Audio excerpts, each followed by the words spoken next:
Di kasus DBD sendiri, alhamdulillah di minggu ini ada penambahan 1 kasus di Kelurahan Cijantung, tapi di RW 11, Pak. Yeay. Ya, gitu. Nah, ini prestasi nih, Pak, karena sampai bulan September ya, ini Oktober ya, Oktober. Sampai bulan Oktober ini ternyata RW 6 menyumbangkan 0 kasus. Yeay. Gitu dong. Akhirnya diapresiasi. Kecewa gitu. Mestinya begitu dah. Ya, 1 tahun dari bulan Oktober. Curhat dok, maaf dok. Sudah 1 tahun 0 kasus ya, Bu. 1 tahun 0 kasus.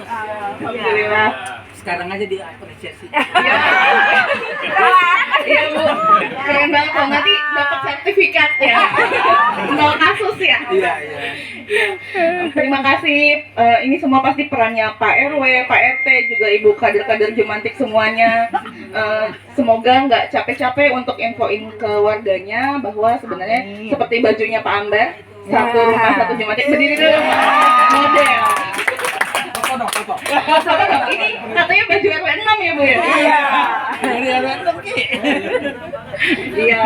Nah, jangan capek-capek untuk infoin ke warganya bahwa memang kalau misalnya namanya Jumantik, juru pemantau jentik itu tidak hanya tugasnya para kader, tapi memang tugasnya para warga yang akhirnya menjadi Jumantik mandiri seperti itu. Untuk tadi evaluasi kelilingnya ya, Bu, ditemukan 1 jentik ya. Sebenarnya memang alhamdulillah mungkin ini sebenarnya sedih juga, suka dukanya ada gitu. Alhamdulillah karena musim yang panas ini jentiknya nggak ada gitu. Tapi jadinya ada banyak bencana kebakaran ya gitu.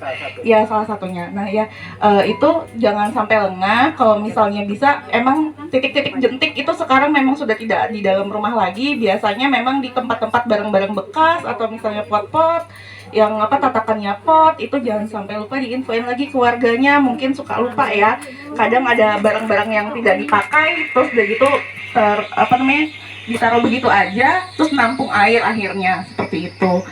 Kurang lebih evaluasi untuk DBD-nya seperti itu. Untuk sosialisasi berikutnya adalah izin Bapak Ibu, sekarang Puskesmas Cijantung itu namanya bukan Puskesmas Kelurahan Cijantung, berubah nama menjadi Puskesmas Pembantu Cijantung. Masa sedih dong.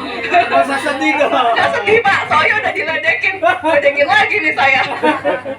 Ya, jadi sekarang namanya Puskesmas Pembantu Cijantung. Pusbantu atau Pustu Cijantung. Nanti untuk ini terkait dengan kepesertaan BPJS-nya keluarga yang adanya di Kelurahan Cijantung, itu otomatis akan dipindahkan ke Kecamatan Pasarbo. Hanya itu aja perubahannya.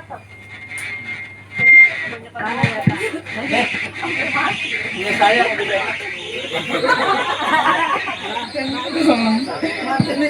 udah dimatiin. Iya. Nah, tapi untuk layanan agak takut ya. Nice.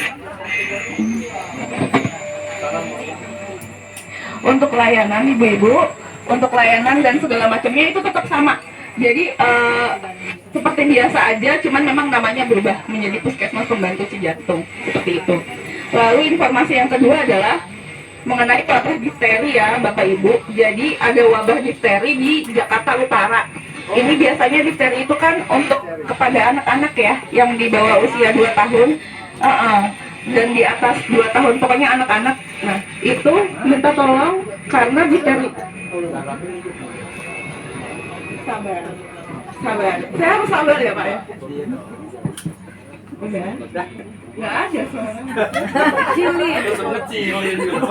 Sabar dok, nanti dapat yang pas. Kena lagi. Nggak usah pakai mic juga kedengeran ya Bu ya? Iya. Kayak suara asli saya lebih bagus sih. promonya. Iya, jadi untuk masalah wabah difteri. Jadi ada wabah difteri di Jakarta Utara. Itu terjadi pada anak-anak yang sebenarnya imunisasi dasarnya sudah lengkap. Nah, tapi kan ini sebenarnya wabah difteri itu kan bisa cegah dengan imunisasi. Jadi tolong infokan ke warga-warganya bahwa imunisasi itu harus lengkap dari imunisasi dasar, imunisasi lanjutan, lalu imunisasi pada anak sekolah seperti itu. Udah. Lebih bagus lagi lu pakai.